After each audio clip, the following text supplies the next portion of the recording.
Bienvenidos a una edición más de Castigo Divino versión pandemia, versión semáforo amarillo, sin público, pero el único programa que tiene harto alcohol en las manos y alcohol en el guarguero.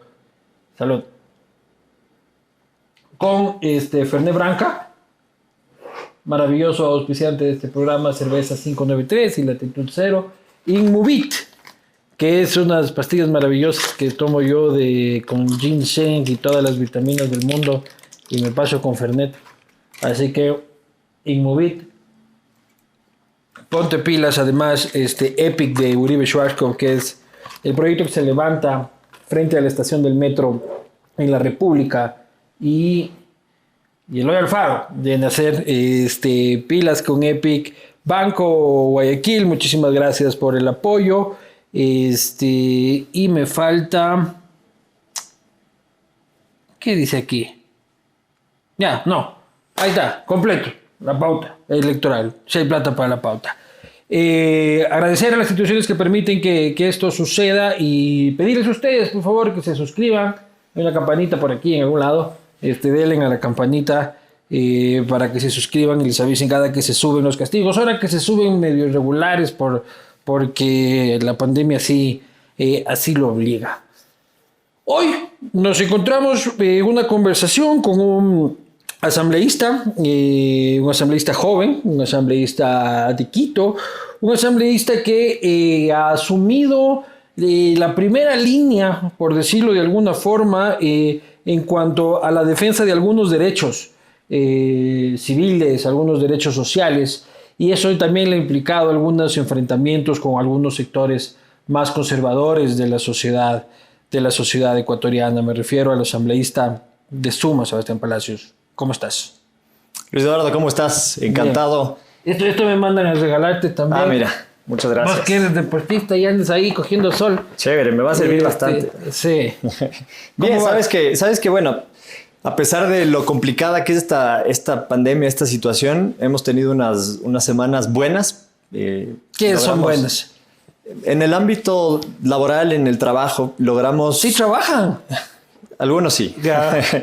Logramos algo súper importante para el deporte ecuatoriano, que por primera vez en el Ecuador haya un incentivo tributario para las empresas que auspician a deportistas. O sea, motivarles a que las que ya apoyen más. ¿Cómo es eso? Si es que yo soy una empresa y voy a auspiciar al señor, no Carapaz, pero a otro ciclista que está echándole duro, yo puedo devengar eso de mi impuesto a la renta. Exacto. Y lo interesante es que no solo que esa inversión, ese monto es deducible del impuesto a la renta, como lo son otros gastos de las empresas, sino que lo interesante, y ahí está el incentivo, es que es deducible en el doble del valor. Entonces, si tú apoyas a Carapaz, la idea de este proyecto no es que los auspicios lleguen solo a los más conocidos, claro, sino pues no, a los que vienen por detrás, que tienen la capacidad, pero les falta ese apoyo. Digamos que apoyas con $10,000, le auspicias con $10,000, al final del año deduces como si hubieras aportado 20,000, el doble del valor. Pero ¿y cómo tengo que demostrar que el deportista, porque aquí echa la ley, echa la trampa, ¿no? Entonces aquí van a auspiciar al primo que juega cuaboli los fines de semana con Yunda, y eso ya es auspicio al club de deporte de los Yunda Boys. Sí, sabes que cuando preparamos esto, de hecho, la idea nació en una mesa con muchos deportistas, analizábamos todas las posibilidades y siempre dijimos, claro, no queremos que hagamos algo interesante, algo novedoso, algo que nunca antes ha sido visto en el Ecuador y que a los pocos meses se caiga porque las empresas, algunas, habrán empezado a evadir impuestos. Entonces, para eso hay una calificación previa. O sea, si tú como empresario quieres acceder a este incentivo tributario, tienes que asegurarte que el deportista, y ojo, también se incluyen programas deportivos, proyectos deportivos y eventos deportivos. Yeah. Queremos que haya más eventos deportivos en nuestro país. Que estos proyectos y programas y deportistas sean previamente calificados. ¿Calificados por quién? Por la entidad que maneja el deporte, que es la Secretaría del Deporte. Chuta, pero entonces ya ahí está el trámite, la pendejada. También tengo buenas noticias. El deportista ahí que chuta, yo voy ahí 4 veces, ya presenté la carpeta y la señora secretaria nada. También tenemos buenas noticias y eso es lo bueno de hacer algo con tiempo y pensándolo mucho, digamos, diseñando bien la propuesta. Porque decíamos, esto no puede ser demorado, no puede ser un trámite que los deportistas vayan, hagan fila en la Secretaría del Deporte y se demore años. tampoco puede ser que sea un trámite físico. Ahora, durante la pandemia, vemos que todo podemos hacerlo virtual. Y finalmente, y por eso hemos celebrado esta última semana, porque finalmente salió el instructivo. ¿Qué dice el instructivo? Le dice al deportista qué es lo que tiene que hacer para poderse calificar. Y dentro del instructivo tomaron en cuenta nuestras recomendaciones en torno a que el trámite sea en línea, que haya un tiempo de respuesta por parte de la Secretaría, que es de 15 días. Si se demora más de 15 días, si no quieren hacer el trabajo, si hay un funcionario que no quiere responder, 15 días registrado, se asume como calificado.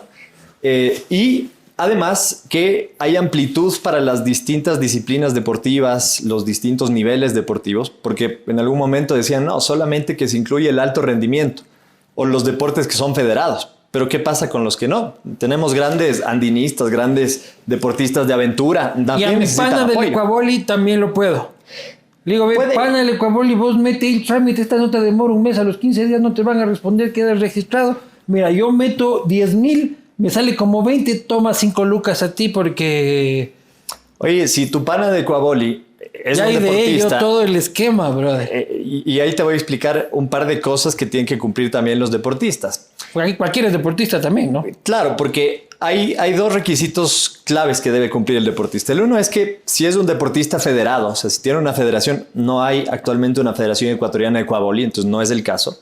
Pero si es federado, tiene que presentar un aval de esa federación. Bueno, pero los que no.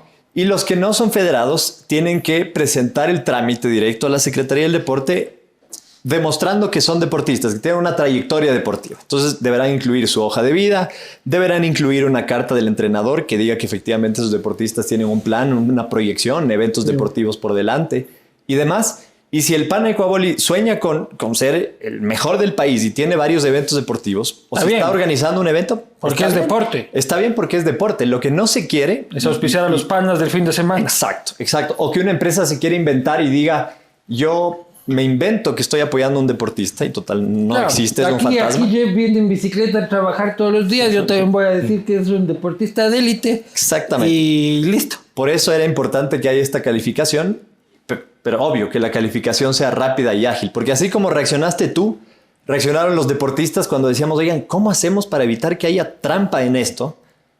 Bueno, tiene que haber una institución que califique. Y todos reaccionaron así, dijeron, una institución pública demorada, engorrosa, burocrática. Y esto ya está aprobado.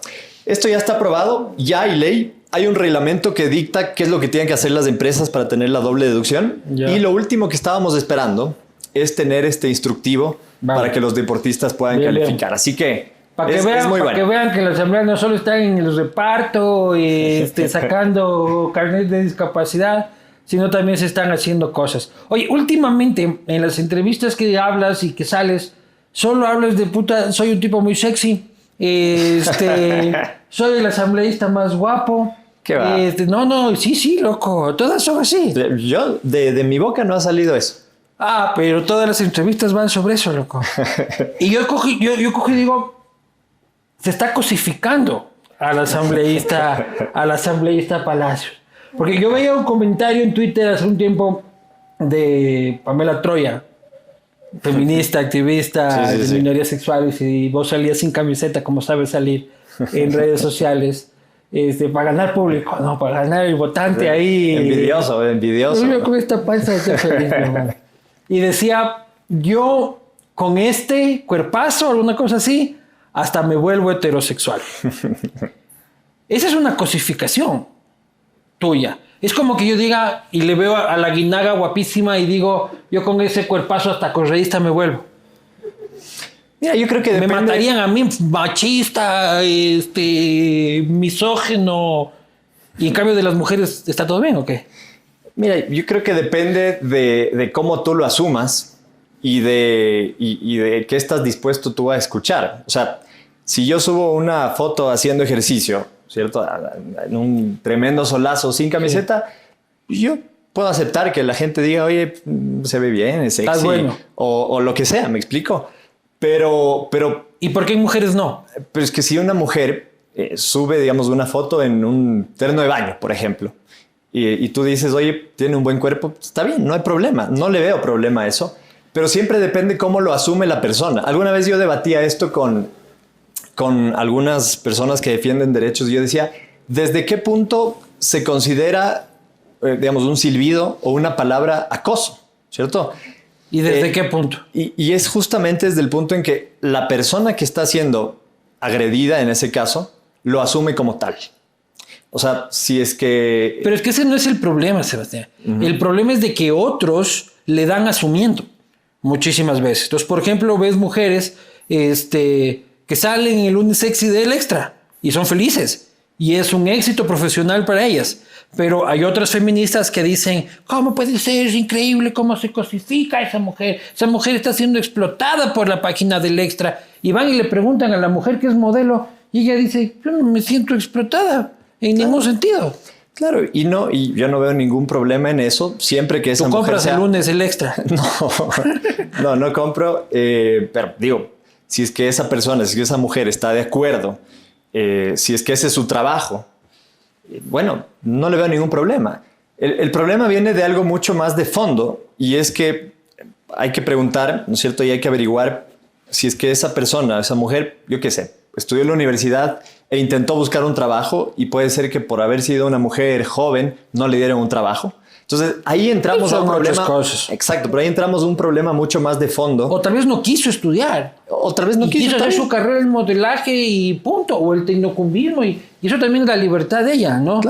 Claro, pero digamos, eso no nos lleva a negar que nuestro país todavía es muy machista. No nos lleva a negar. Estoy trayendo este tema porque vos te catalogas como una persona feminista. Así es, exactamente. Y entonces te decía, no nos lleva a negar eso, que 7 de cada 10 mujeres son de alguna forma violentadas. Sin ninguna duda. Y además en que debemos trabajar y luchar, y esa es una de mis causas, por lograr la igualdad de oportunidades y derechos entre hombres y mujeres. Y yo creo que ahí se acabará contigo. toda esta discusión que podemos, estoy absolutamente de acuerdo en la igualdad. ¿Me explico? Pero, ¿qué opinas del feminismo radical?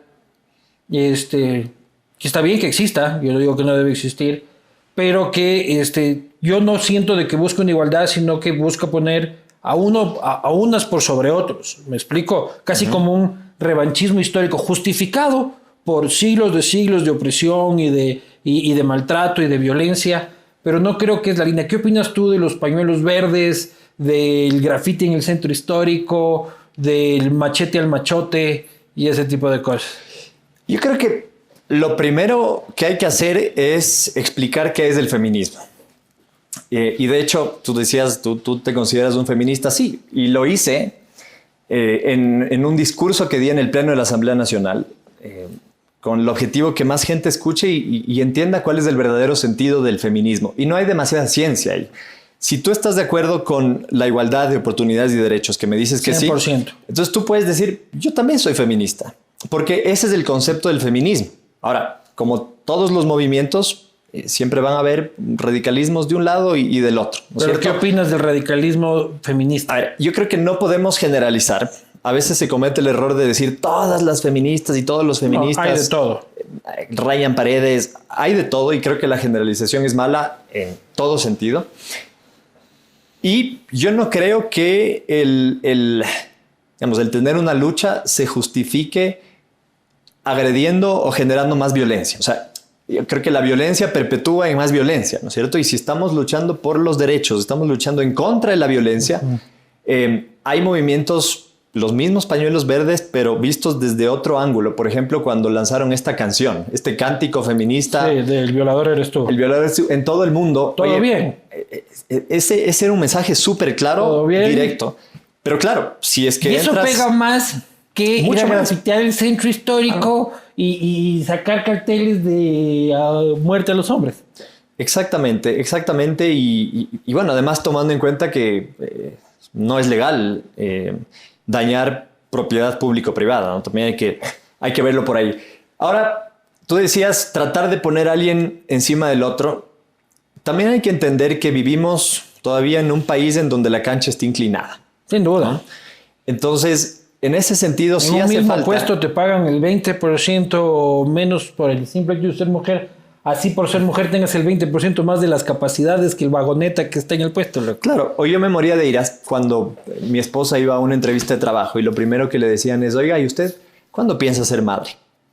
Y a usted, ¿qué le importa? Por el permiso de maternidad. Exacto, pues, ¿no? porque pierde productividad. Y fue súper interesante porque a una de las personas que trabaja en mi equipo, cuando yo le entrevisté para que sea parte del mismo, al final de la entrevista me dice, oye, ¿y no me vas a preguntar cuándo quiero tener hijos, que si soy casada o no? Y yo, no, o sea, a mí me interesa tu profesionalismo, tu experiencia. Lo otro me da igual. Y de hecho, y lo digo con mucho orgullo, son 4 mujeres en mi equipo, Sí. de las cuales tú les conoces, y de las cuales 3 se quedaron embarazadas en el periodo legislativo. Y yo pude vivir el periodo de maternidad con toda la tranquilidad y su trabajo no fue afectado. Y ahora el teletrabajo es maravilloso para eso. Yo soy padre novato actual, mi guagua tiene 2 semanas. Felicitaciones, por cierto. Claro, y uno puede teletrabajar mientras da la teta, loco, y uno Totalmente. es igual de productivo. Pero sí me cachas esta parte que yo te digo del discurso. Hay cosas que el otro día veía de una famosa página de humor del Ecuador. Un meme muy gracioso para algunos, compartido por centenas de miles, y decía la cara de alguien, la cara del profesor cuando se le queda prendido el micrófono en la sesión de Zoom y todos se enteran de que su mujer le pega, ¿ya? Y eso es chistoso, ¿me cachas? Es un meme, es violencia intrafamiliar, es un hombre siendo agredido, pero ahí es una broma, ¿me cachas? Sí. En el otro caso es un crimen de execrable, lógicamente, pero en los hombres que te peguen en tu casa es un chiste, eres un marica, eres un tal y cual. Entonces es como que la balanza está media, hay que engranarla mejor, ¿no? Sí, y claro, tenemos casos como hicieron un estudio en Australia, en donde, por ejemplo, los 2 comentaristas que daban noticias en un canal, el uno era hombre y el otro era mujer, y resulta que decidieron hacer que el hombre vaya siempre con la misma ropa, misma camisa, misma corbata, mismo terno, para ver si es que tenía los mismos reclamos que tenía la colega, que era mujer, porque la mujer siempre decía, no, es que ese vestido le queda mal, es que el escote, ojo que estamos hablando de Australia, ¿no? Imagínate si es que algo así se haría acá. Y en un año el hombre no recibió ningún comentario sobre su vestimenta, pese a que se estaba repitiendo la ropa todos los días. Entonces yo creo que es algo de la cultura. O sea, cuando hablamos de erradicar la violencia contra la mujer o cualquier tipo de violencia, Luis, llegamos a un tema estructural, llegamos a un tema cultural que tiene que ver con la educación. Lo que tú dices, por ejemplo, nadie dice cómo está vestido Lenin Moreno, pero a Cintia Total. es si es que se puso este vestido, si es que salió chupando la Cintia, si es que rompió el protocolo con este otro vestido, y del otro nadie se preocupa. Nadie ha dicho Nebot utilizó la misma guayabera durante 25 años. Exacto. Entonces, a lo que vamos ahí es, ok, logremos que haya verdadera igualdad de oportunidades y derechos para que no pase esto ni de un lado ni del otro. Pero eso termina siendo cultural porque el Papa, cuando ve eso en las redes sociales, del video del profesor, seguramente se reirá y comentará eso con su pareja a veces y su hijo escucha eso. Entonces ya se queda con eso.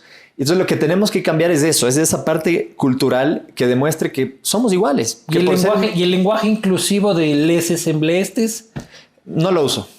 ¿Pero te parece una ridiculez? ¿Te parece acertado? ¿Te parece que cada cual haga lo que le dé la gana? Creo que cada cual puede hablar como quiera, no opinaría de eso. Pero es un poco ridículo, ¿no? No le entiendo, no le llego a entender bien, pero lo respeto. Es fácil de entender, solo hay que meterle una E a todo. Al final lo que de es todo. como el Lemer Esteve Serene Esteve Lemer, loco. Sí, pero todo tiene un trasfondo y te digo, el hablar mucho de feminismo, el hablar todos los días de esta reivindicación de esta lucha feminista, de la lucha por la igualdad de las oportunidades y derechos, tiene un sentido y es justo, te decía, porque la cancha está inclinada. Entonces, ojalá algún día no tengamos que hablar de feminismo. Pero hay otro tema para terminar ese tema. O sea, hay otro punto para terminar ese tema que a mí un poco me descoloca. Que es que cuando las mujeres son cachadas en malas mañas, la arma secreta es la vieja confiable de me atacan por ser mujer. Entonces le encuentran a la María Alejandra Vicuña en Huevadilla, es que soy mujer. Le encuentran a la María Paula repartiendo, es que soy la segunda mujer en el cargo y por eso me atacan. Y esa es una herramienta baja, ¿no? Pero siempre funciona. Y es porque, de alguna manera, dentro de sus hogares, a esas personas les han enseñado que entre un hombre y una mujer, entre un niño y una niña, hay diferencias. Pero es una utilización maquiavélica y torcida del discurso político. Ahí no viene de... me cacharon, pero soy mujer. Pero mira, tiene una lógica cuando sabes que eso le va a llegar a la gente que está escuchando. Y la gente que te está escuchando es la sociedad y es la familia y es, de nuevo, vamos a este tema estructural y de la cultura. Pero entonces, si es que a los niños no les enseñaríamos que por ser niño, entonces tú tienes que vestirte de azul y tú tienes que jugar al fútbol y a las niñas... y no lloras, además. La cantidad de traumas que debemos tener nosotros de que no podemos llorar. Imagínate todos esos traumas. Entonces... y a las niñas no, tú de rosado y tú no, fútbol no, porque ¿cómo puede ser posible? Entonces, todo eso nos va generando literalmente traumas, nos va generando ciertas trabas en la cabeza que hacen que nosotros repliquemos esos comportamientos de generación en generación y entonces la cosa no va cambiando. ONU Mujeres hizo un estudio de cuánto tiempo le tomaría al país, al Ecuador, llegar a tener verdadera igualdad de oportunidades y derechos, y son más de 100 años. O sea, yo vi eso y dije, uy, Dios mío. Y la forma en la que lograremos reducir ese tiempo, Luis Eduardo, es nosotros introduciéndonos a esa lucha. Si tú piensas que la lucha por los derechos de las mujeres es solo de las mujeres, entonces tomará muchísimo tiempo cambiar esto. Eso nunca. Pero el rato que nos damos cuenta que esta es una lucha de la sociedad y que los hombres somos parte de esa sociedad, y que nos hacemos parte de esa lucha, entonces ahí sí vamos a lograr el resultado. Yo creo que una presidenta mujer también puede acelerar ese proceso. Yo suelo decir, los hombres la hemos cagado durante 200 años, hay que probar con una mujer, urgentemente. Posiblemente, y ese era el sentido de las reformas al Código de la Democracia que se hicieron, por ejemplo. Imagínate, pero eso era una estupidez, de que el binomio sea hombre-mujer. No, que haya liderazgo dentro de las listas de mujeres. Y te cuento ahí cómo fue esa discusión a la interna, porque a mí me pareció una cosa de locos. La propuesta era que haya un 50%, 50%. O sea, 50% de listas lideradas por hombres, 50% de listas lideradas por mujeres. ¿Parece justo? Sí. No me encantan las cuotas, pero de nuevo, por la cancha, por toda la sociedad en la que vivimos, ok, ojalá nunca debamos tener una norma, una ley que te diga que tiene que haber este 50-50. Además que vamos a temas de preparación. Y a que estén los más capacitados, ¿no? De acuerdo, pero imagínate que dentro de la asamblea, la respuesta de la mayoría de partidos era, oiga, es que no tenemos mujeres para liderar las listas. No tenemos mujeres preparadas porque nunca han estado dentro del partido. Ya, pues, pero entonces convóquelas. Exacto. Y además que la Constitución ya lo dice, o sea, ya hemos tenido la obligación de hacerlo. Y entonces, en definitiva, lo que quedó no es que es el 50 ahora, sino que es el 15% en las elecciones del 2021. Será el 30% en las elecciones del 2023, 23 alcaldía, ¿no? Y las siguientes elecciones en el 2025 recién será el 50%. Así de lento avanzamos en nuestro país. Y por eso es que son 100 años hasta lograr verdadera igualdad de oportunidades y derechos. Claro, pero va en contra de lo que tú dices, ¿no? De que sean los más capacitados, sean estos hombres, sean mujeres, sean negros, sean indígenas, sean homosexuales o no sean homosexuales. Yo lo que quiero es de que en la cosa pública los que lleguen sean los mejores. Ajá. ¿Ya? No que tengas ventaja porque eres afrodescendiente.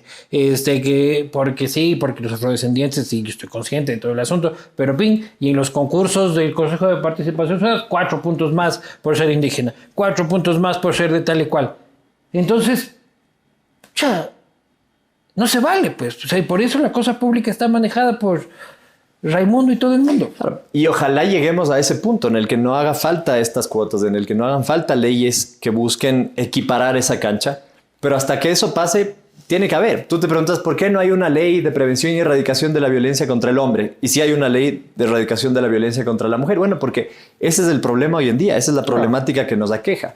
Ojalá algún día no tengamos que tener una ley para prevenir y erradicar la violencia contra la mujer en los hogares, en las mismas casas, que es donde más se perpetúa la violencia contra las niñas y contra las mujeres. Entonces, hacia allá hay que ir, creo que ese es el objetivo, y mientras tanto vamos a tener que tener estas normas, vamos a tener que tener estas discusiones, estos debates y estas luchas que nos lleven a esa sociedad que todos queremos, en la que no debamos tener eso. Eres asambleísta de Quito, eres quiteño, y últimamente, bueno, en las últimas semanas, típico en octubre, la discusión del Quito español versus el Quito milenario, Quito cara, y vamos a bajarnos del cuello a la Isabela Católica y Val de pintura en contra del Sebastián del Benalcázar, ahí la Benalcázar y Olmedo. Ese monumento ha sido más pintado. Qué bestia. Pero, ¿cuál es tu posición al respecto en esa discusión? No me has visto opinar al respecto porque me parece que hay cosas más importantes y trascendentales, y creo que el trabajo que tenemos, los que sí trabajamos, es arduo y es amplio como para regresar a ver a todo lo que pasa, ¿no? ¿Pero qué opinas del tema? Mira, me parece que todo radicalismo es malo. ¿Pero vos fuiste a los toros? De ley fuiste. En nuestra época íbamos, chupábamos, hermano. Fui de Wambra a los toros.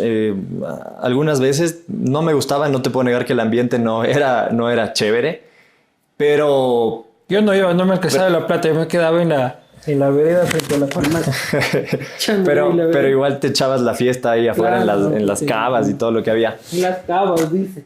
Muchos no llegaban ni a la tienda, a la licorería con pena de Switch de litro y medio, bro.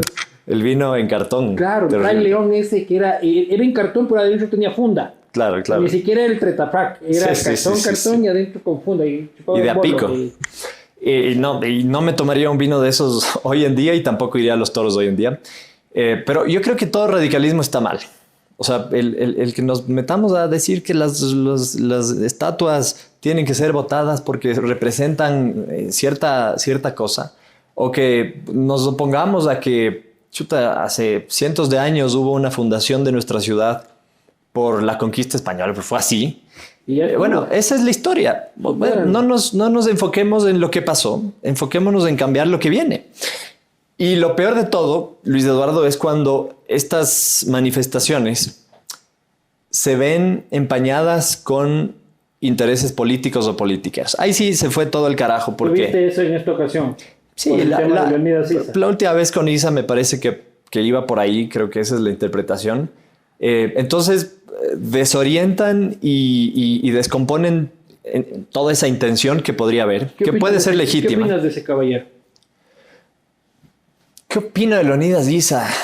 Mira, me parece que se subió a una camioneta, a un caballo en el momento que lo hizo muy conocido y que hizo que todo el mundo hable de él. Yo no hablé de él, ni siquiera en octubre pasado. No hablaste, pero viviste. Pero lo vivimos. Y entiendo que es preparado, entiendo que tiene su preparación académica y demás. No lo conozco, así que no te podría dar una referencia mucho más allá de eso. Pero no te estoy preguntando si es que es buen tipo o si es mal tipo. Estoy preguntando su actuación pública. Tú eres un político, tienes una opinión pública.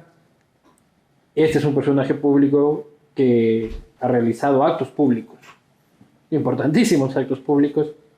¿Qué opinas sobre esos actos públicos? Insisto, ¿Te parece un luchador social?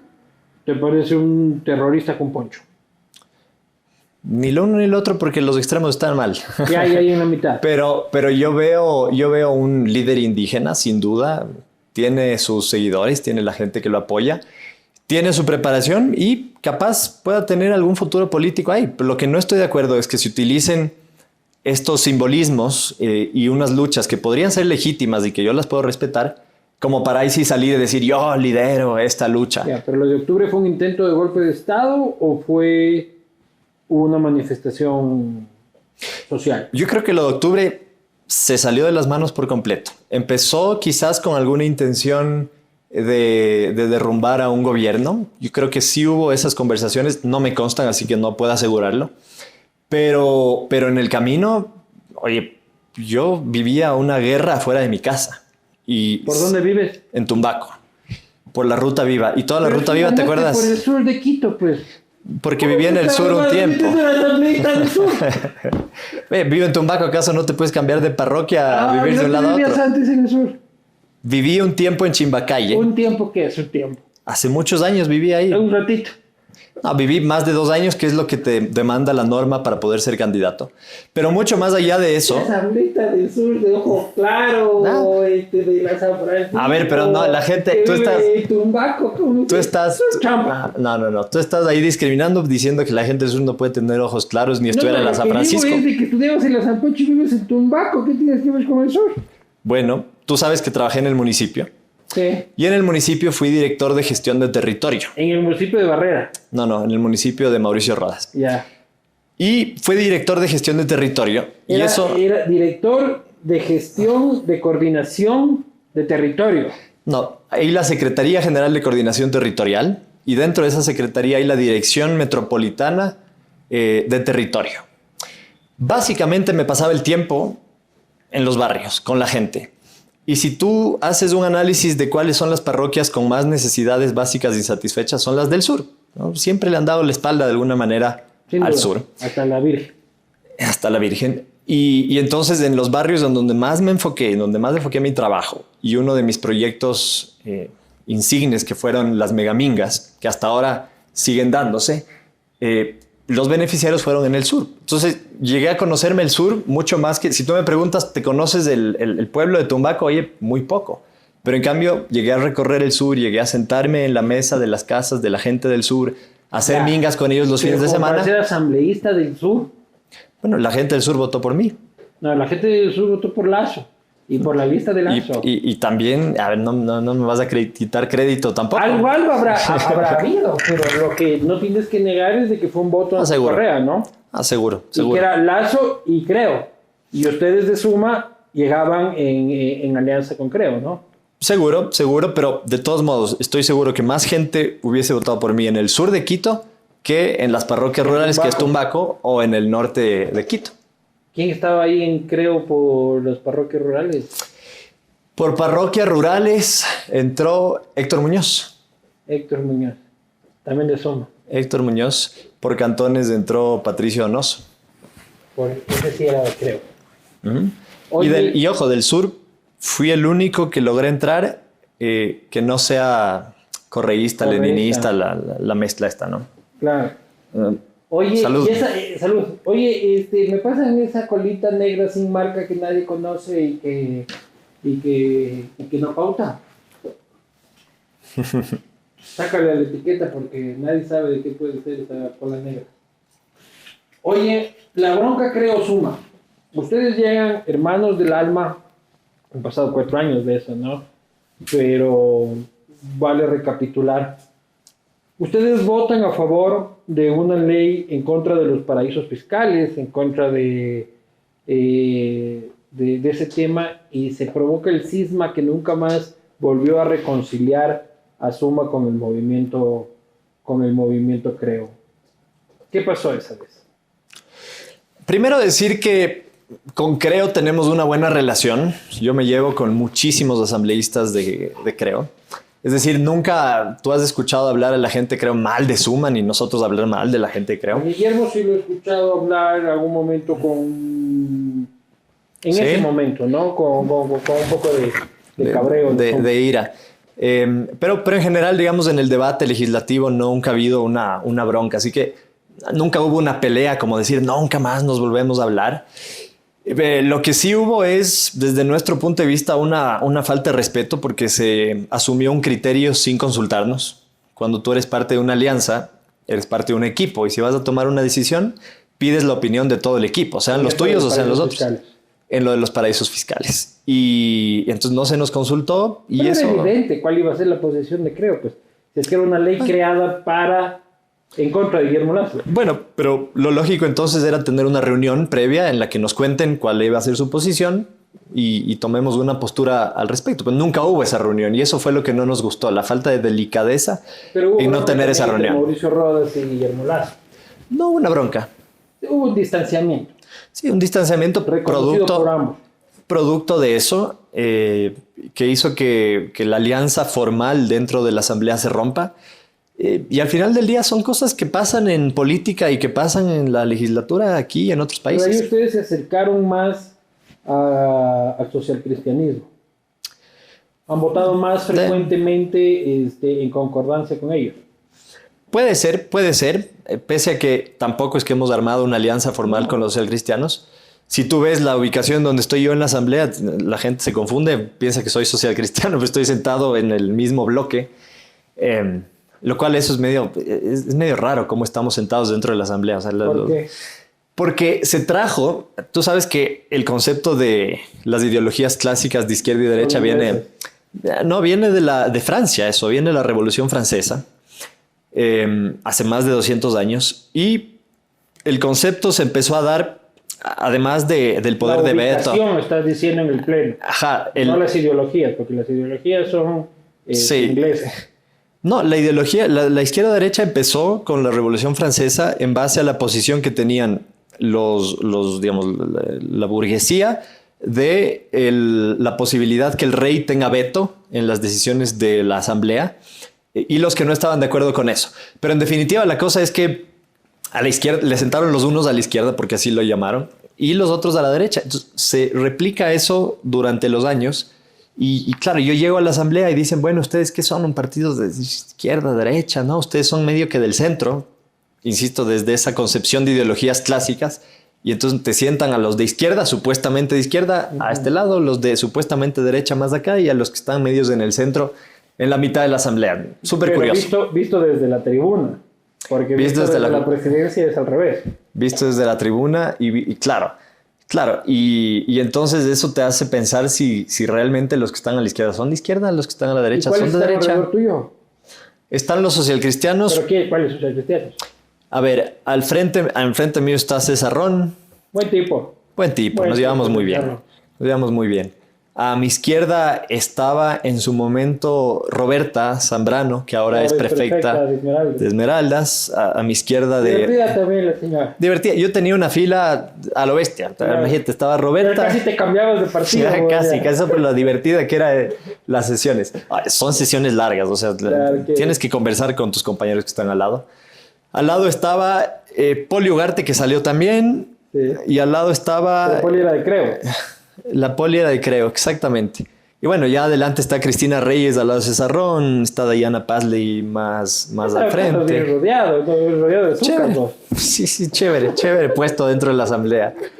Pero bueno, en todo caso, ya me olvidé por qué pasó el tema. No, hablábamos de que han votado cercanos al Partido Social Cristiano, sí, más que el movimiento Creo. Sí, hemos coincidido en algunas cosas, sí. Así como coincides con otros. Creo que no hay mucha ciencia ahí. ¿No han coincidido, por ejemplo, con el movimiento Creo en el tema del Código Orgánico de la Salud? Que ha sido una bandera tuya, que quedó archivada.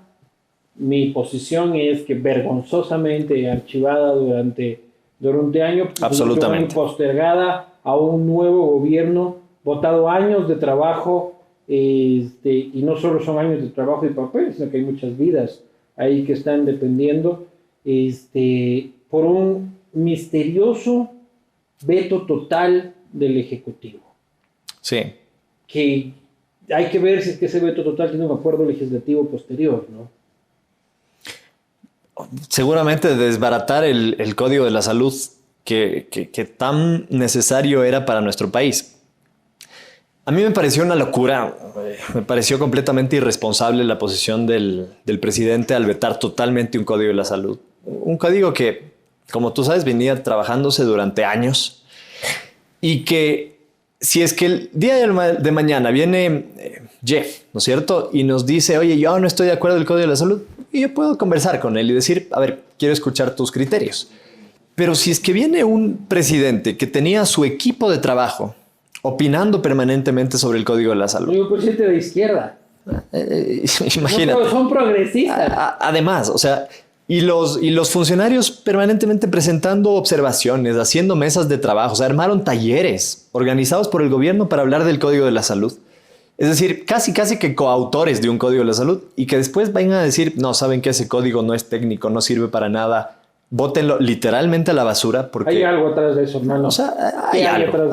No sé. No, te juro que no sé, y me han hecho esta pregunta un montón de veces. No, Y esa pregunta tienes que hacerle al presidente de la República y a su equipo. ¿Qué vas a recibir en el voto o en el tratamiento del juicio político a María Paula Romo?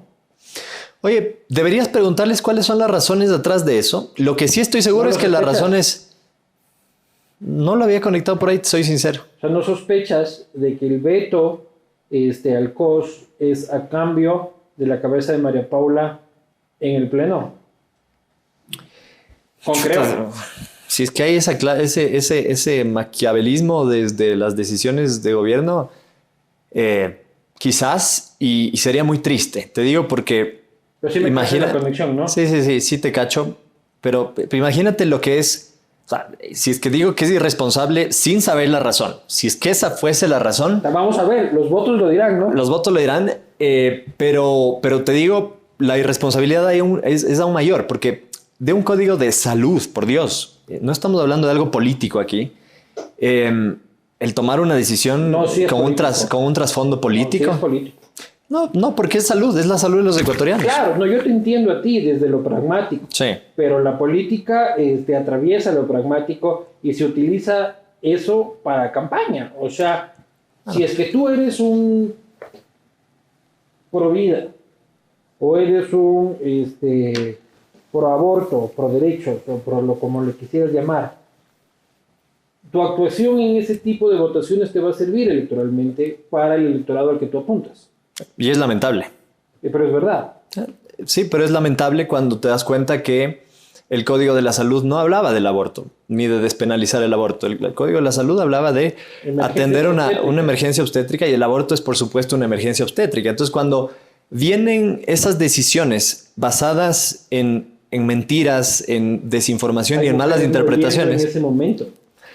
Y estoy seguro que algunos asambleístas habrán entendido, porque era cuestión de leer el Código de Salud, y habrán entendido y habrán dicho, chuta, no, pues es que yo voy a la reelección, entonces no me conviene votar, porque como la gente dice que es un código abortista, no era un código abortista. Eso dicen en el Twitter. Y después vas y votas de esa forma. O sea, esa es la clase, lamentablemente, de asambleístas que tenemos. Y aquí en Twitter te dicen embajador, por ahí hay un mensaje que vamos a hacerle al final como embajador de la muerte.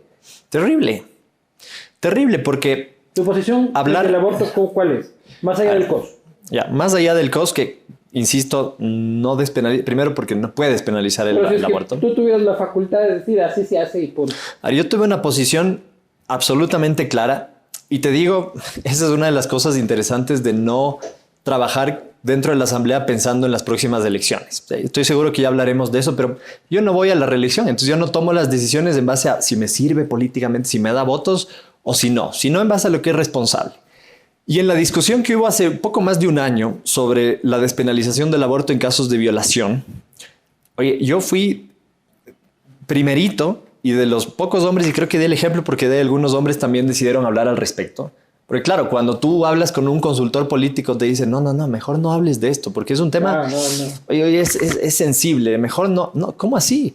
Si es que hay mujeres, imagínate, hay alrededor de 11 denuncias de violación en la fiscalía al día. Pero es una posición tuya. Sí, ahí está sentado Guillermo Celi y yo le pregunto... Va a tener una posición distinta, sí, en esto no coincidimos. Otro lado, ¿no? En esto no coincidimos, y eso es lo interesante de Suma, que a diferencia de otros partidos que tienen una ideología centrada, y si tú opinas diferente, fregado, panita, no puedes decir nada.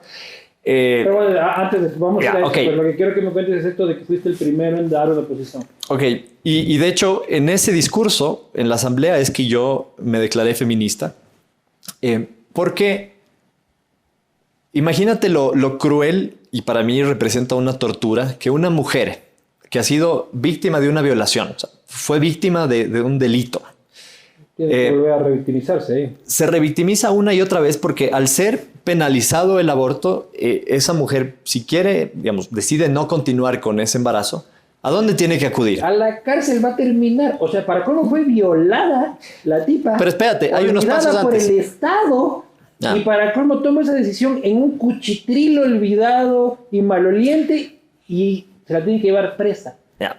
Pero incluso hay algunos pasos antes, porque resulta que fue violada y no quiere tener el hijo. Y producto de una violación, ¿a dónde tiene que ir? Tiene que ir a un centro clandestino. Un cuchitril ahí. Y en los centros clandestinos mueren muchísimas mujeres, se ponen en riesgo su vida. O sea, fue violada, pone en riesgo su vida. De ahí la denuncia y la criminalización a una mujer que fue víctima de violación.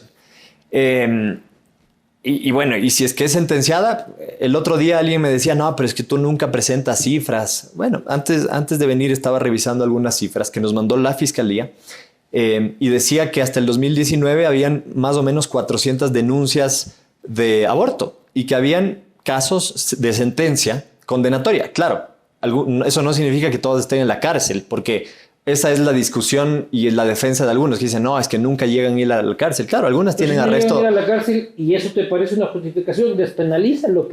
Exactamente. Y además te hago otra reflexión que es súper clara. Hoy en día en el Ecuador, el aborto está despenalizado en dos causales. La una es cuando una mujer cuando la vida de la madre corre peligro. Y la otra es cuando una mujer con una discapacidad mental es violada. Yo pregunto, ¿cuál es la diferencia que violen a una mujer con una discapacidad mental o que violen a una mujer sin una discapacidad mental? Sí hay diferencia. No hay diferencia porque ninguna de las dos...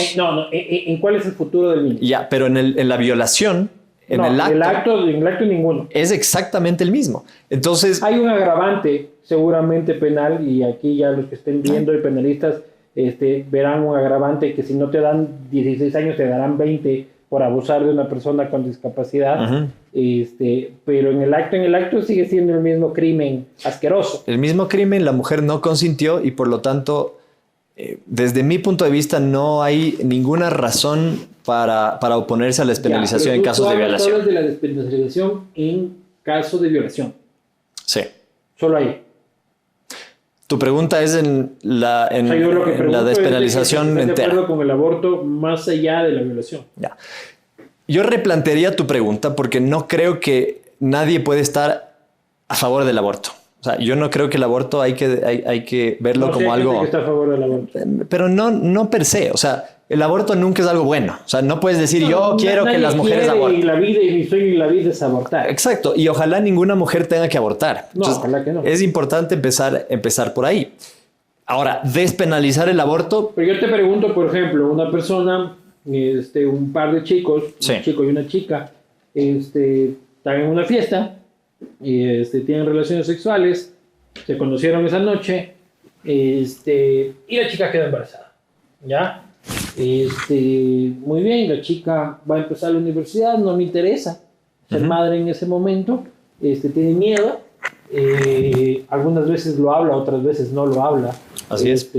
Con el chico implicado, si es que lo hablen o no lo hablen es decisión de ella, y ella decide, no quiero tener este niño, no quiero ser madre, quiero estudiar o no quiero estudiar, o lo que me dé la puta gana, simplemente no quiero tenerlo.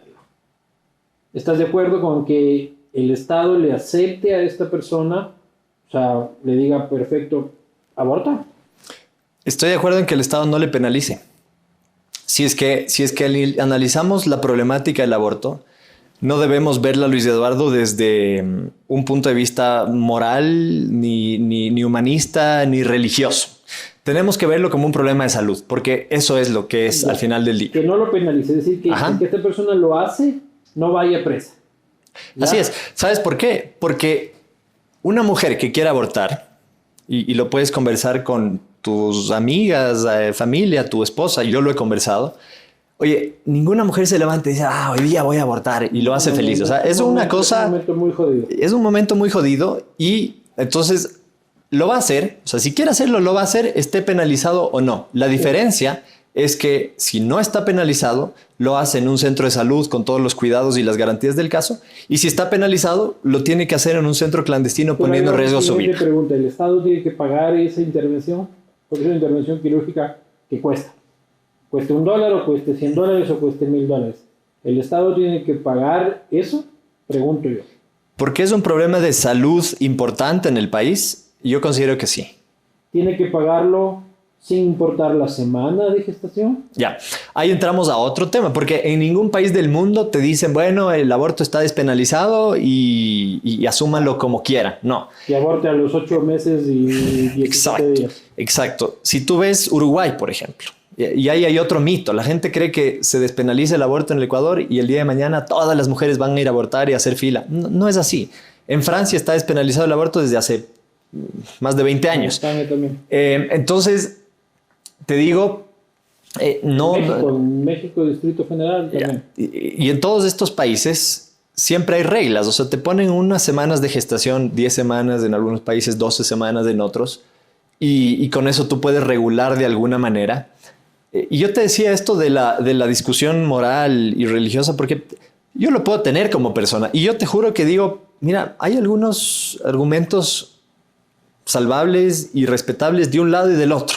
Pero cuando tú eres legislador, cuando tú estás ahí sentado para tomar decisiones por los derechos de la gente y por la salud de las personas... No es solo lo que tú creas. Exactamente. Y eso lamentablemente no lo han entendido muchos asambleístas. Ahora, por ejemplo, a mí me decían, tú no tienes esa convicción del providismo porque no has sido padre. Ahora que soy padre, estoy enamorado de mi guagua, claro, pero sigo pensando lo mismo. O sea, sigo pensando de que una mujer tiene que tener derechos sobre su cuerpo y, peor aún, si es que ha sido violentada, poder abortar misión. Sí, coincidimos en esa y yo seré padre algún día. Eso no significa... de nuevo, los radicalismos están mal. O sea, el decir, no, el Sebastián Palacios defiende el aborto. No defiende el aborto. El Sebastián Palacios es un pro aborto, es un tal, es un cual. El aborto, lo que pasa es que en el matiz que tú le das, es cierto, nadie defiende el aborto es lo máximo. ¿Ya? Lo que defiendes es otra oportunidad. ¿Me explico? Y entendiéndole como un problema de salud. He hecho otra pregunta.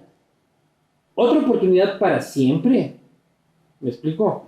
O sea, una vez metes la pata, ¿ya? 2 veces metes la pata. 3 veces metes la pata. Una mujer, una pareja, debe haber un límite a las prácticas de aborto. En número. Imagínate lo que sería controlar de cada pareja del país si es que una vez, 2 veces. Sería muy complicado. Ahí nos vamos a un tercer factor, pero Luis sí Eduardo. me lo que estoy preguntando. Sí, totalmente. Incluso hay casos, y no lo quiero estigmatizar, pero hay casos de que no puedes ser detenida si es que estás embarazada. Y tú encuentras muchísimos casos de microexpendio de drogas de mujeres embarazadas. ¿Ya? Claro, ya entramos a otro problema. Claro, no me puede detener porque estoy embarazada. Claro. ¿Ya? Ahí entramos a un tercer factor. Ya hablamos de las reglas que tiene que haber, las semanas y demás. Pero una política de este tipo no puede ir sin que de la mano hayan políticas públicas encaminadas a la educación sexual. Planificación familiar, salud sexual y reproductiva absolutamente clara, abierta para las niñas, jóvenes, y que haya una conciencia, de nuevo. Si es que, y por eso a veces yo no entiendo la contradicción que hay de algunos grupos porque dicen no queremos despenalizar el aborto, pero tampoco queremos que a nuestros niños les den clases de educación sexual en la escuela, en el colegio. Entonces, ¿cómo evitamos eso? Porque sí, muchas mujeres abortan por la necesidad, ¿no es cierto? Por haber sido violentadas, ok. Pero también hay otras mujeres que abortan porque no conocen, porque no saben, porque no recibieron clases sexuales. O porque no se cuidaron. Exacto, o porque no se cuidaron en su momento. Entonces, lo uno tiene que ir siempre de la mano del otro. O sea, si somos un país que piensa... Claro, si sigues pensando que existe la cigüeña como Estado, y de ahí vas a tener un debate sobre el aborto y dices, una cosa lleva a la otra. ¿Y sabes qué es lo lamentable, Luis Eduardo? Que la población más vulnerable en este sentido, en el tema que estamos hablando, es la de más escasos recursos. Claro, no, métete allá adentro, pues loco, en el campo ecuatoriano. O sea, esta es una discusión, sí, sucede mucho en urbano, en zona marginal urbana, es terrible. En zona, no, y también en zona urbana de clase media, media alta, el aborto es constante y casi diario, solo que ahí no se habla. O te vas a otro país, tienes la oportunidad de viajar, no te has enterado. Y no se habla. Y volvemos al Rosario en casa y nunca pasó. Entonces a mí me parece que, y con esto cierro este tema, a mí me parece que el que podamos tener esta conversación, Luis Eduardo, es ya un avance. O sea, el que la gente que nos está viendo escuche y diga, oye, sí, no, pues, analicémoslo, pensémoslo. El que se sienten hoy noche a conversar con su familia al respecto, creo que es un avance y eso es bueno. Mira, habrán algunos que dirán que tú ya me contagiaste de tu satanismo. Sí, seguro, de todo dicen, pero sí me entiendes el cambio que tiene que haber, ese clic en la sociedad de, oye, empecemos a hablar de estos temas, empecemos a hablar y el código... Y el Código de la Salud, y ya voy a eso, y justo iba a tratar ese tema. El Código de la Salud hablaba de temas... Justo me iba a armar un porro ahí. No, ¿qué va? Algún día va a pasar que vas a abrir que se arme un porro en el castillo de... que el Código de la Salud... Armado, no, dale tú, por suerte tenemos aquí una barrera. Armado hierba, Sebastián. Una vez intenté y me fue muy mal. ¿Sabes por qué? Mucho. Tosí mucho porque nunca he fumado. Ya, pues que luego la segunda es de la no, porque no sé hacer el golpe, porque nunca he fumado, pues he sido deportista toda la vida. Es como que te asusta. Intenté hacer eso, mi amigo me decía, dale, intento. Nada, imposible. Como muchos han intentado probar alguna vez, no les ha salido. Bueno, a mí no me fue bien. ¿Defiendes a la hierba, capa y espada? No defiendo la hierba capa y espada. Al cáñamo. El uso del cannabis con fines medicinales. Claro, sí, haberte pegado un pipazo, loco. Porque he escuchado un montón de testimonios de gente. No, de gente. Me han dicho que la hierba.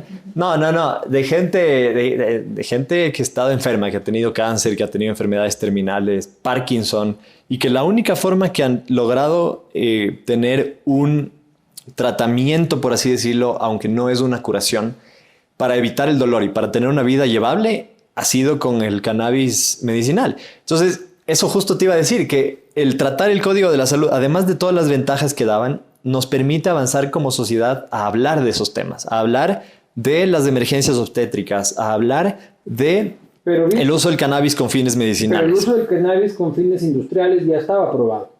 Se despenalizó en el Código Integral Penal, así es. Y se acaba de emitir un reglamento. Sí. Creo que del Ministerio de Agricultura. Sí, que leí que hay una locura ahí, ¿no? O sea, que el Estado tiene que regular la oferta y la demanda de un producto. Aquí estamos hablando del cáñamo industrial, no estamos hablando de si te la fumas o no te la fumas. Es decir, que hago tejidos con esta planta o no hago tejidos. Y el Estado va a decir, estos son los que demandan, estos son los que, y ahí hay mucha demanda, no pida más, y ya hay mucha oferta, no, o sea, es comunismo castrista sobre una planta. Uno de los grandes problemas del país es que la seguridad jurídica está por los suelos. O sea, tienes un gobierno, te emite un reglamento, viene el otro, te emite otro reglamento, bota la basura el anterior. Y te jode la ley, que puedes haberla debatido. Ya, entonces mira, hablábamos del Código de la Salud. El Código de la Salud aterrizaba al ámbito de salud la despenalización del consumo o de la utilización del cannabis con fines medicinales. Había un artículo que ya iba a quedar por ley, esto iba a quedar a través de un código. El día de mañana no es fácil cambiar un código. Resulta que lo botaron a la basura, lo vetaron totalmente y entonces ya no tienes norma que hable al respecto. Y ahora lo que hacen entonces es definir un reglamento que puede ser cambiado cualquier rato. Y un reglamento que... Para los que no saben esto, el reglamento es potestad del Ejecutivo, no del Legislativo. El Legislativo emite la ley que tiene que ser reglamentada por el Ejecutivo, es decir, por el gobierno. Entonces el gobierno puede mover cómo funciona esta ley casi diariamente. Exactamente, entonces por eso era necesario y por eso es la irresponsabilidad de haber vetado el Código de Salud completamente. Y entonces ahora tienes un reglamento, yo no lo he visto, te soy sincero, a detalle, se emitió reciencito, lo vamos a revisar y... Colita de la negra de la que nadie sabe... Y entonces vamos a revisar ese reglamento y vamos a asegurar, obviamente, que se cumpla, Luis Eduardo, porque ya si hay un reglamento, esté bien o mal, bueno, tiene que cumplirse, ¿no? No, el reglamento puede ser modificado y puede ser presentado a la Corte Constitucional, porque el reglamento igual tiene que cumplir preceptos constitucionales. Sí. ¿Tú crees que vaya a haber alguna demanda a la Corte Constitucional en este tema? Tú, pues. Bueno, analicemos el reglamento, no lo he revisado a detalle. Hay que aprovechar que la Corte es progre. La Corte es... Ahí en esa Corte, creo que son 9, por lo menos 7 han fumado hierro. Seguramente. No hay que seguramente. al juez Ávila. Qué bestia, tú sabes los lados oscuros de la gente. No, pues hablo de comida, nomás digo que... A ver, se nos va acabando el tiempo. El juicio político a María Paula Romo. A ver, estamos próximos a tratarlo. Esto es la próxima semana, ¿no? Está en la comisión de fiscalización ahorita. Sí, pero creo que hasta el 20 tiene que pasar. Sí, tienen que emitir... Hasta el 27. Ajá, tienen que emitir un informe por parte de la comisión de fiscalización. Entiendo que hay otro juicio político que lo están preparando contra María Paula. Que se presentaba esta noche cuando estamos grabando. Sí, vamos a ver el momento en que esto salga, si efectivamente se llegó a presentar o no. Y te voy a decir que, así como hemos actuado en todos los juicios políticos, Luis Eduardo, vamos a revisar cuál es el trabajo que hace la comisión de fiscalización. La gente o las personas que te digan, no, sí, el juicio político cabe, ahí están las pruebas. Bueno, yo no tengo las pruebas en las manos como para decirte, sí, mira, hace un año sucedió exactamente esto y aquí está y el juicio político se sustenta. A mí me gusta respetar las funciones que tiene cada comisión y la comisión de fiscalización debe tener todo un proceso en el que además le reciba a María Paula Romo y escuche cuáles son sus versiones y cuál es su descargo. Cada semana casi la asamblea. Sí, como muchos 48 ministros. A la que voy a la asamblea. Como muchos ministros. Y te digo, porque... Pero antes te digo, porque yo he estado del otro lado también. Yo creo que sí deberíamos ser más organizados en los llamados a los ministros. Porque cuando tú estás... ¿Te acuerdas que Rafael decía que sea aprobado por la presidencia de la asamblea? Eso no me parece bien, porque ahí tienes un control de quien está de la mano con el presidente. Pero sí me parece bien que haya algún tipo de orden y de organización para decir, oiga, los ministros van a venir, yo qué sé, una vez al mes y se van a pasar el día sesionando con las comisiones, porque al final del día los ministros también tienen que trabajar, también tienen que producir. ¿Pero tú crees que María Paula repartió el Estado? No me consta. ¿Tú nunca viste nada raro? No vi nada raro. Tu pana Mendoza, no tu pana, perdón, tu colega Sí, no, Mendoza. por favor. Tu colega Mendoza, no, tu pana, perdón, correcto. Tu colega Mendoza, tu colega Azuero, y todos los nombres, porque también era, y nomás estaba Tello, en la última de la declaración Cuesta, Franco Romero, Mendoza cada vez suelta más nombres. Y no puede ser como que en la asamblea nadie se ha enterado de nada, ¿no? Y ojalá lo suelte y te digo, ojalá lleguemos a que la verdad salga a la luz. Creo que tú nunca viste es hora un de... medio reparto. No. Y te digo... No te ofrecieron nunca. Nunca. Creo que también deben ver, me imagino, con qué asambleísta te reúnes y les propones esas cosas y con cuáles no. Pero nunca. Mendoza. Claro, era colega ahí en la asamblea. ¿Qué opinas? ¿Qué relación? ¿Te parece un tipo raro o qué? Oye, acordémonos que fue uno de los posibles opcionados a ocupar la presidencia de la Asamblea Nacional. Imagínate eso. Imagínate eso. Que Litardo sea una maravilla, ¿no? Pero... O sea, imagínate a Mendoza presidiendo la Asamblea Nacional. No, sería una cosa de locos. Azuero vicepresidente. Azuero vicepresidente y gracias. De Mendoza nunca conversamos, nunca fuimos muy cercanos, se sentaba lejos, te digo, por suerte nunca tuve mucha conversación con él. Con Azuero tampoco, a mí Azuero, te soy sincero, nunca me dio demasiada confianza. ¿Por? No sé, has visto que uno siente una energía con la gente, a veces dice, chorín, así... no me generaba una buena energía. Y te digo, cuando uno llega a la asamblea es increíble. ¿Has entrado al pleno? Sí, pero no. Hay una energía chagada, loco. ¿Has sentido eso? Claro, es que ser asambleísta, los asambleístas tienen un olor, loco. No te he olido por tu día, pero... A perfume. Pero cuando es asambleísta no tiene un olor a asambleísta, loco. Sí, y es feo. Y te digo, yo llegaba a la casa y... Te saques la ropa, sí. Sí. O sea, ¿cuál coronavirus? Lavar la ropa y a bañarse. Porque en verdad uno sí siente una energía pesada. Y claro, y dices, ¿qué nomás tendrán ese montón de colegas que uno tiene ahí dentro de la asamblea? ¿En qué nomás andarán? ¿Nunca te ofrecieron $1 por un voto? No, nunca. Oye, nunca, y si me ofrecían, lo hubiera denunciado ese mismo rato. Ya dicen todos. ¿No? Oye. Capaz por eso no me ofrecieron. Claro, pues. ¿María Paula reportó o no reportó? Pues que no sé. ¿Cuál va a ser tu posición en el juicio político? Vamos a esperar a que el informe de fiscalización salga y ahí vamos a tomar una postura. Suma no tiene una posición política, porque tiene una posición política el correísmo, tiene una posición política los ex creo, tiene una posición política el Partido Social Cristiano. El bien y el mal están ahí viendo qué hospital queda libre. Básicamente Mira, Suma y Creo son los únicos que no han dicho públicamente qué van a hacer. A ver, si tener una posición política es adelantarte a una decisión y dar comentarios irresponsables solo por quedar bien y que la gente te aplauda, no tenemos una posición en ese sentido. Y así como no la hemos tenido en el resto de juicios políticos. Tú nunca habrás oído a un asambleísta de Suma salir con anticipación y decir, vamos a votar a favor sin antes leer. O sea, por Dios, si vamos a tener un informe de fiscalización, bueno, leamos ese informe y te prometo que lo voy a leer letra por letra y después no nos pesará la mano en tomar una decisión, seguro que sí. Celi, presidente de la República, la última encuesta que vi tiene 0.5% de intención del voto. No he visto números yo. Ya, pero lo sabes, ya. Seamos generosos, pongámosle 1.5% a Guillermo, buen tipo. Sí. Y un hombre, y un tipo capaz, ¿ah?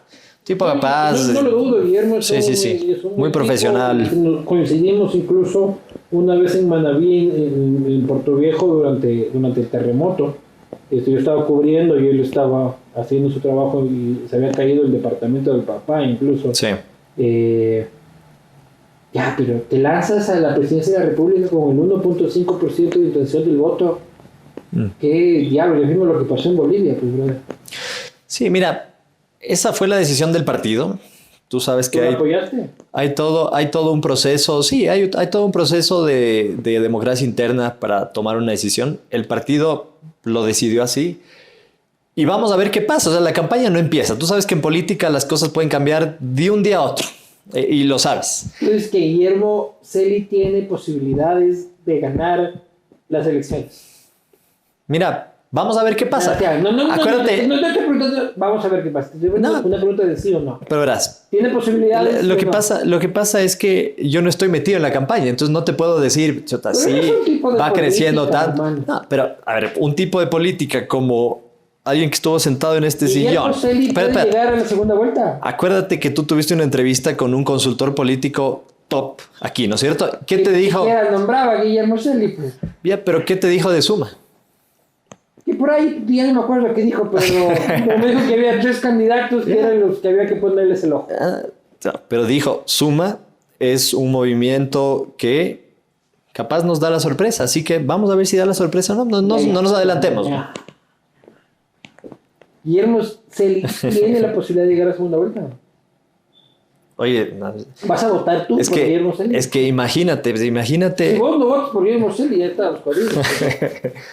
Mira, seguramente sí, pero quiero... Seguramente, ni siquiera estoy seguro todavía. Tengo que analizar si es que voy a votar por Guillermo Celi. Y te digo por qué, porque yo creo que debemos dar el ejemplo los políticos. ¿Qué es lo que le pedimos a la gente? Le pedimos a la gente que analice, ¿no es cierto? Que identifique cuáles son las propuestas. Oye, si tú me preguntas... No diversifiquemos la papeleta electoral de forma absurda. Sí. Y si me pedían a mí mi criterio, como lo hice en su momento, a mí no me parecía que debíamos tener un candidato por ese motivo. Pero hace un rato dijiste que apoyaste la candidatura de... Claro, porque a la interna del movimiento esa fue la decisión. Entonces no me voy a ir en contra de lo que... En contra de la decisión del movimiento. Yo no estaba de acuerdo en que haya un candidato a la presidencia, entendiendo que lo importante era aunar esfuerzos. Creo que eso es lo importante para el país. ¿Cuál es tu posición? ¿Apoyar a Guillermo Lasso? Si es que se daba eso y es que el movimiento decidía, seguramente sí. Posición, no el movimiento. Pues que yo me debo también a un movimiento. Cuando hablamos de política, te debes a un movimiento. Sí, seguramente. Porque ya dijiste de que tú no estabas de acuerdo con que tengamos un candidato presidencial. O sea, la candidatura de Guillermo Celi no está acorde a tu pensamiento. ¿Ya? ¿Cuál hubiese sido la tuya? Unirse a una candidatura. Tampoco está acorde completamente el pensamiento y la postura política de Guillermo Lasso, y tú nombraste el Código de la Salud, por ejemplo. Entonces no sé, porque te digo, yo no estoy ahorita metido. Por Yacu. Estás más cercano de Yacu tú que de Lasso. Oye, por la bicicleta tal vez, pero por muchas el cosas no. feminismo y por... Pero es que de Yaku no sabemos exactamente con qué plan de gobierno llega, con qué equipo de trabajo va a llegar, quién le va a apoyar, no sabemos. Entonces, ¿Pero lo conoces a él? no le conozco, no he tenido el chance. No he tenido el chance. Es el tipo pues, radicalón, como testarudo, como pues, como son sus movimientos, pero... Me imagino. Me imagino, pero entonces lo que yo te decía es que creo que debemos dar el ejemplo y lo que le pedimos a la gente es, oye, no regales el voto a nadie. Y aquí no hay que regalar el voto ni porque es pana, ni porque es amigo, ni porque es parte del movimiento. ¿Que vote por quién? La misma exigencia que yo le hago a Lazo, que le hago a Yaku, que le hago al resto de candidatos, también le hago a Guillermo Cel. Y le digo, Guillermo, preséntanos tu plan de gobierno. ¿Pero vas a hacer campaña? No voy a hacer campaña. Porque no voy a hacer hay muchas campaña. diferencias entre... Tú has ganado un público y un electorado entre...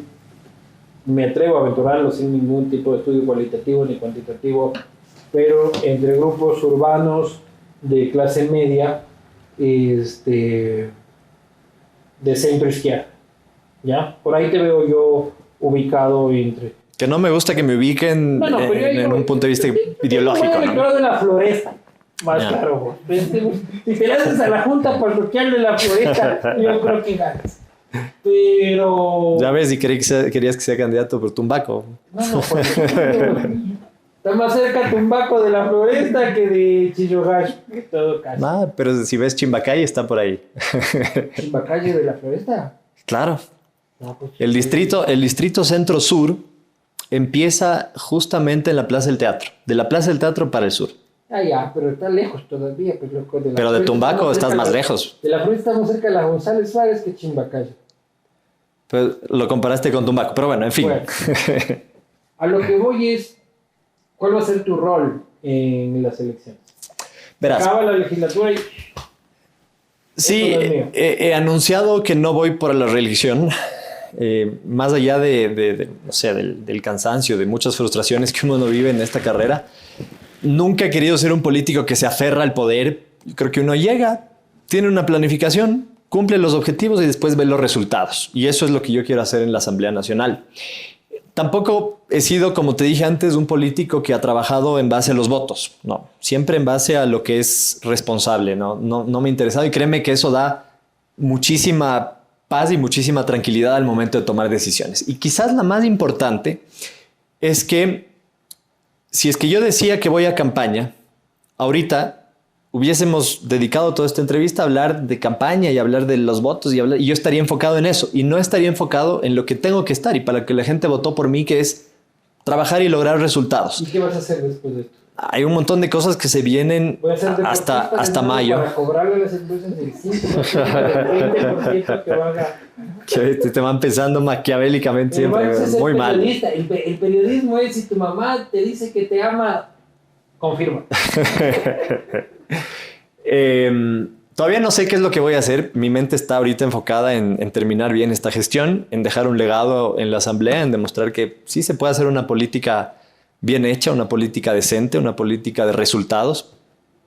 Y después ya veremos. Tú sabes que cuando uno hace bien las cosas, cuando uno ha hecho un buen trabajo, después se abren puertas. Yo creo que todo cambio siempre es para bien. Nunca he sido una persona que se estanca en un mismo lugar y no lo haré esta vez en la Asamblea. Por eso no voy a la reelección y entonces si es que decidí no hacer campaña por mí, por ir a la reelección, obviamente por trabajar y por tener los resultados, tampoco voy a hacer campaña por nadie más. Así que sí, me mantendré lejano de la campaña y seguiré demostrando resultados. Yo creo que eso es lo que la gente quiere, Luis Eduardo. No políticos que salen dando discursos, sino políticos que muestren resultados como el incentivo tributario que te decía en un inicio. Eso es un resultado tangible. Bien, yo tengo una sola pregunta antes de pasar a las preguntas de la gente que ya leíste por tramposo. Pues me llevan las notificaciones. Ustedes son un partido raro y lo sabes. ¿Ya? Son un partido raro en el que tenían un líder, ese líder desapareció. Es un líder que manejaba y que era alcalde de la capital de la República. Salió con muy malos números ganó Yunda.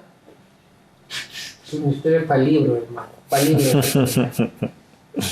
Sale como candidato a la presidencia de la República, quien era el segundo, por lo menos a la luz pública, en el partido. Nadie sabe dónde está el líder. El líder está perdido.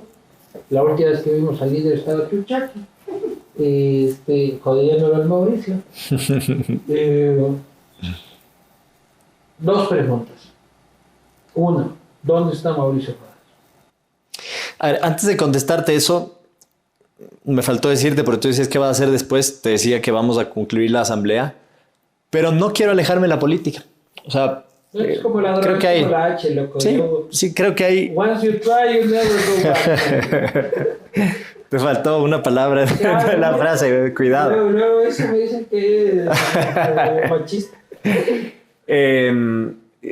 Te digo, yo he aprendido, no por solo la asamblea, por mis trabajos de antes también, a entender el verdadero sentido de la política, que es cambiar vidas, que es transformar la vida de la gente. Eso me faltó. Claro, Sí. tú trabajaste en el registro civil de Correa, pues. Sí, y me llevé la peor decepción del mundo. Recién graduado de la universidad. Pero fueron como 3 años. No.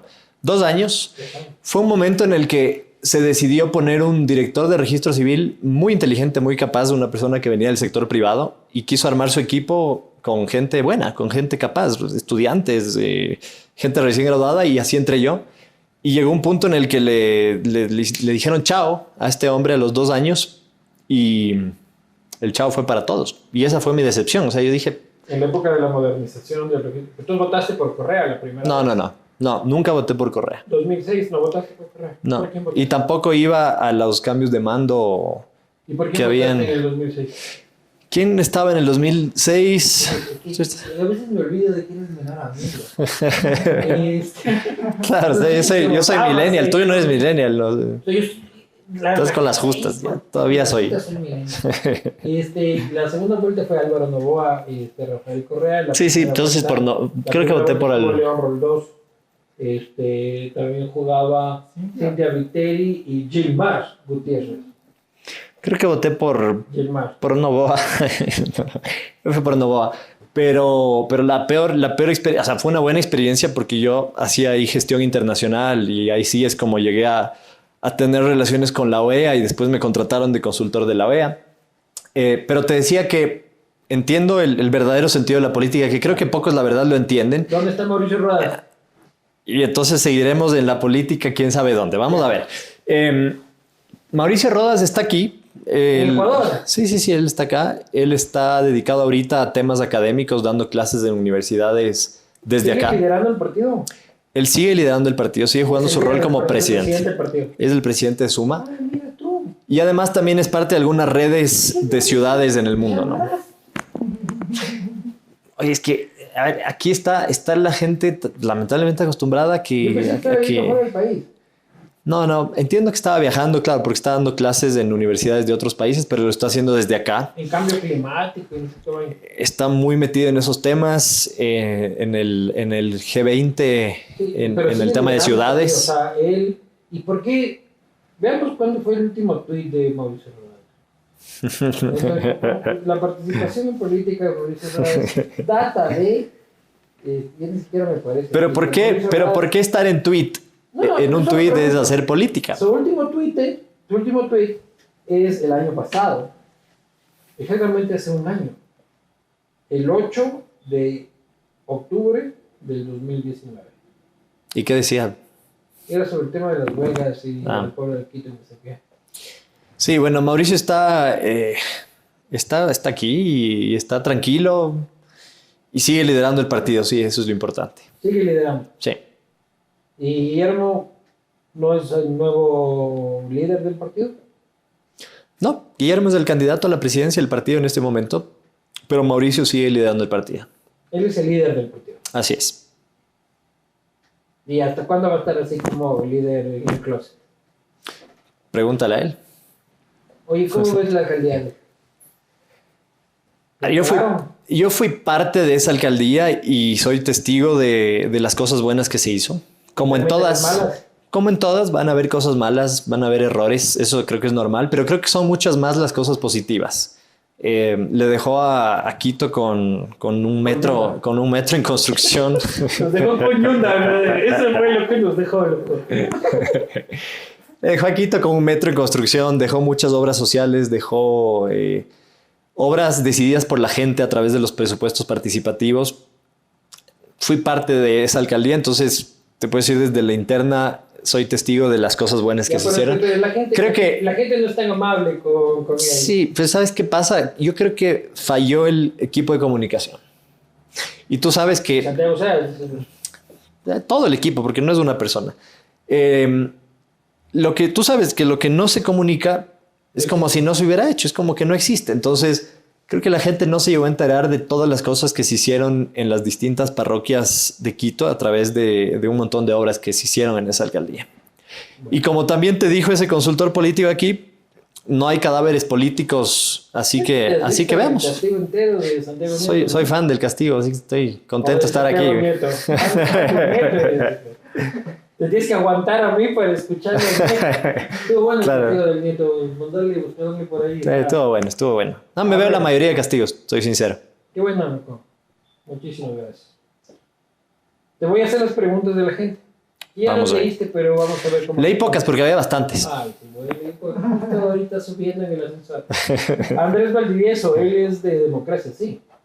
¿Qué dice Andrés? ¿Qué pasó con la acusación sobre cobro de diezmos que tenías? Qué bueno que lo trate.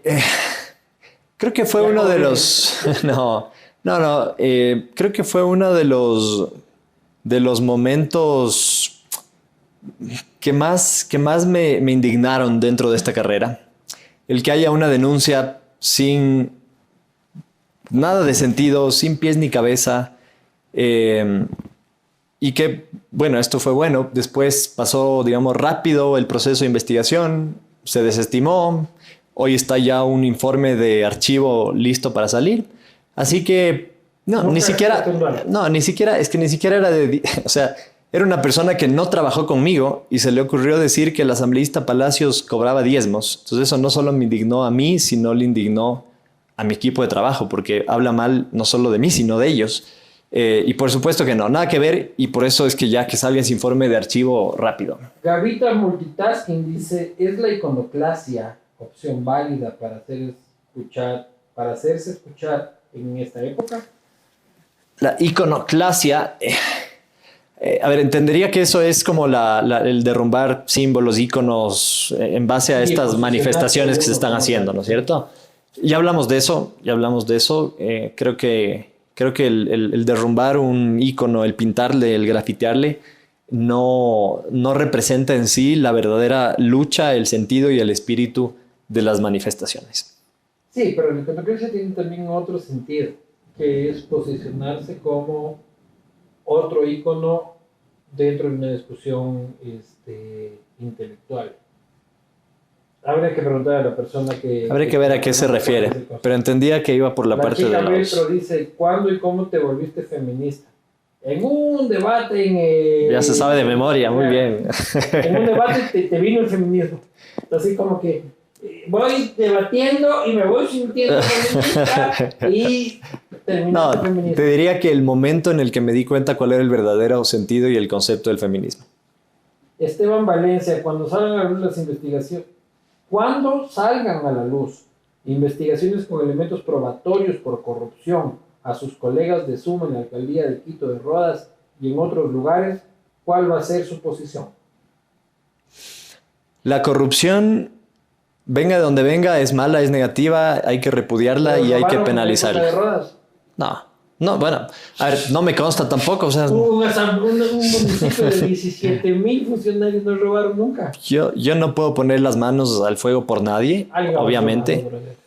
Habrán habido malos funcionarios y si es que robaron y si es que fueron corruptos, que sean penalizados. Ojalá. ¿Cuál fue su elección? ¿Votó en el sur o vivía allá? Bueno, ya hablamos de eso. ¿O porque tenía su electorado cautivo en el sur? Dice Paul Silloga. Paul, ya hablamos de eso y les comentaba del trabajo que hice en el sur de Quito. Sí, padre, no. No, y de hecho tengo algunas tías de mi papá todavía viven ahí. La tía abuela una vez. No, Yo soy sí. nieto de Sucre y Sucre.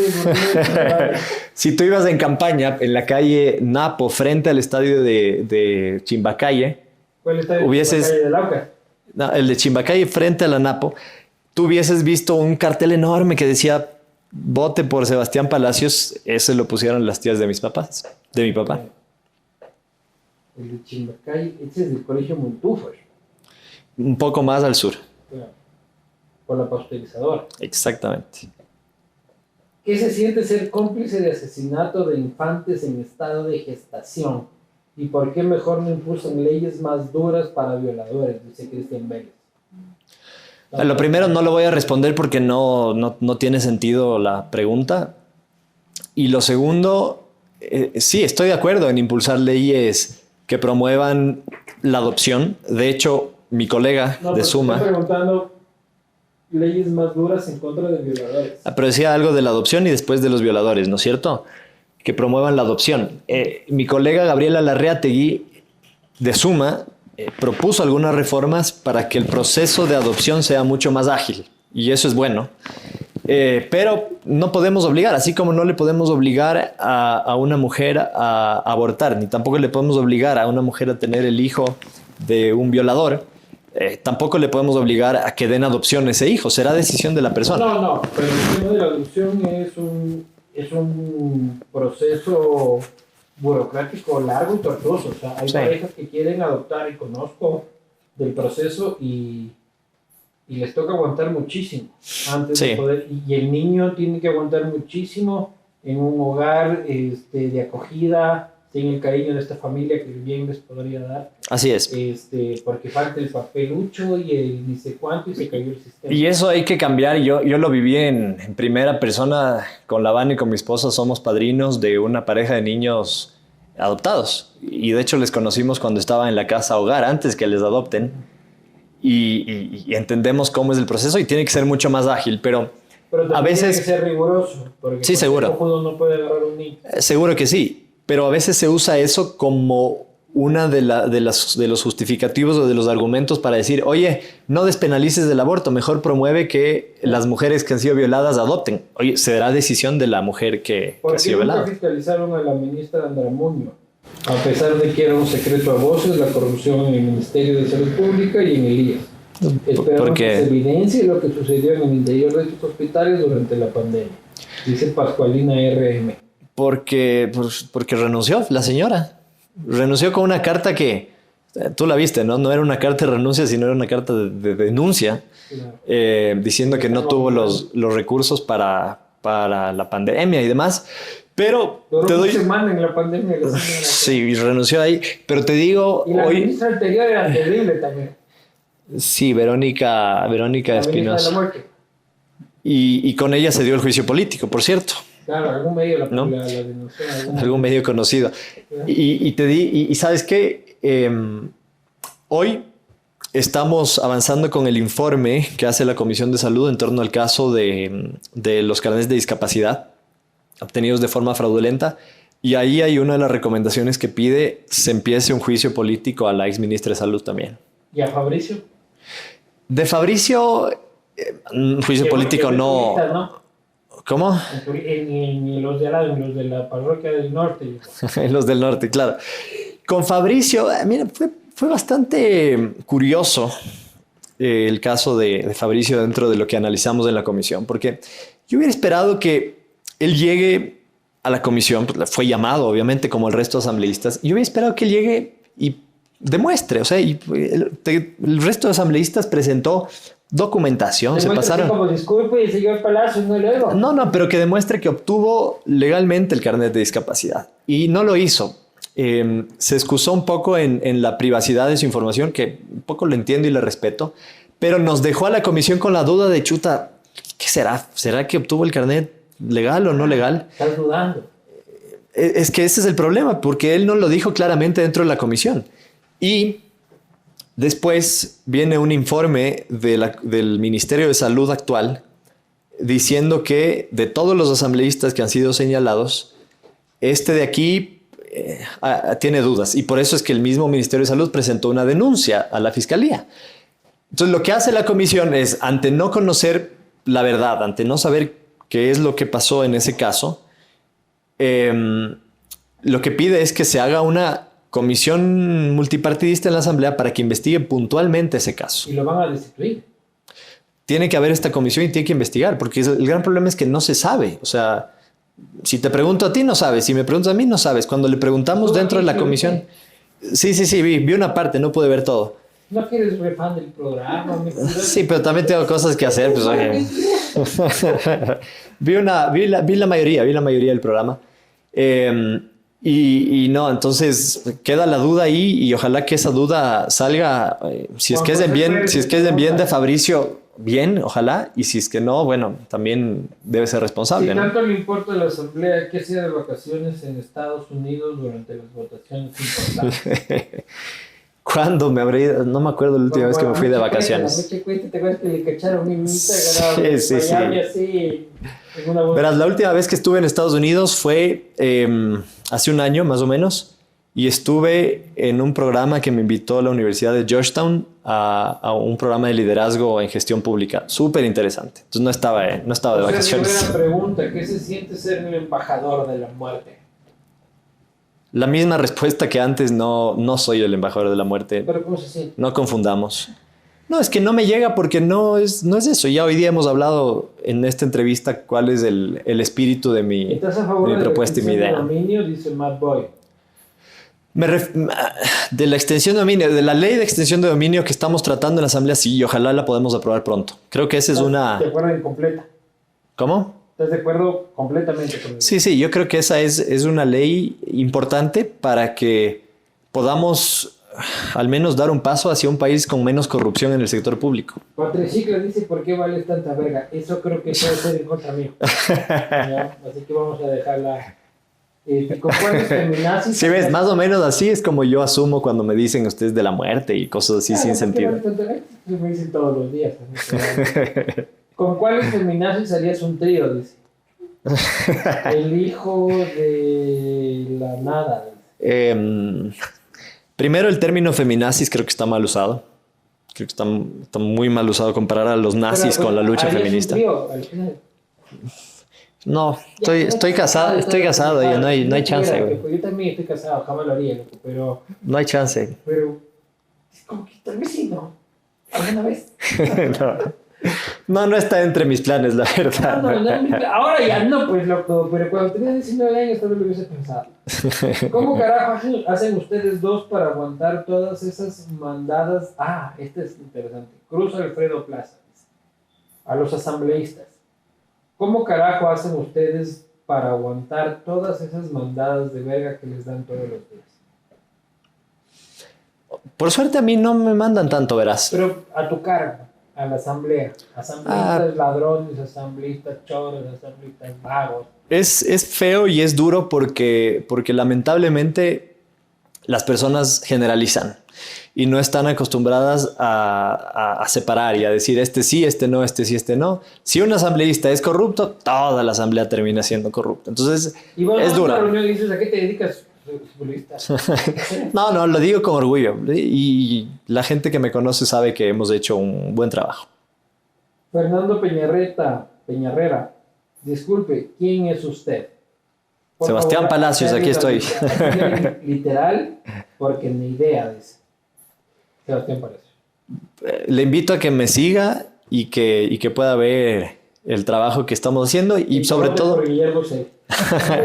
y sobre todo que nos dé ideas. Yo te digo, Luis Eduardo, creo que la mejor forma y el éxito del trabajo de un asambleísta es trabajar junto a la gente. Si tú te sientas en un escritorio a proponer una ley solito, seguramente fracasas, porque esa ley después no se va a aplicar. Pero si la haces en conjunto con la gente, como hicimos la ley de incentivo tributario, como estamos haciendo la ley del deporte, como declaramos el Día Nacional del Fútbol Femenino, como logramos tener un capítulo en la ley de tránsito de respeto al ciclista, hablando solamente del tema deportivo, lo hicimos junto a deportistas. Entonces, si haces una ley junto a la gente, creo que vas a tener éxito.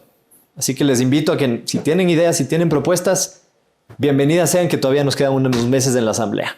Muy bien, señoras y señores, han disfrutado, como he disfrutado yo, de esta conversación sobre leyes, política y derechos.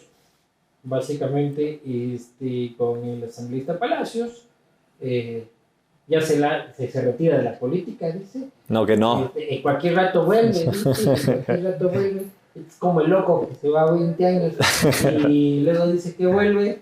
Luis Eduardo, perdón que te interrumpa. Hacer política no es estar solo en la asamblea. Puedes estar en un ministerio, puedes estar en la alcaldía, puedes estar en una presidencia, puedes estar en la casa. O en la sociedad civil. O puedes estar en la casa con una cuenta de Twitter. Exactamente. Ni siquiera con una cuenta de Twitter, porque ustedes cuando votan hacen política. Además. Y esa es la gravísima responsabilidad que tienen ustedes el 21, de que es votar con responsabilidad. Y la política no es la mala. Los malos son los malos políticos que nos han gobernado. Claro, no. Hacer política es bueno. Lo que pasa es que la política la hemos encargado a los malos, cosa que los buenos no se aventuran, porque prefieren estar tranquilos en casa en vez de mojarse el cuerpo. Yo sé que el estallido de Dios mío, así. Bienvenidos al Castigo Divino. Esto ha sido la conversación con el asambleísta Palacios. Un fuerte abrazo.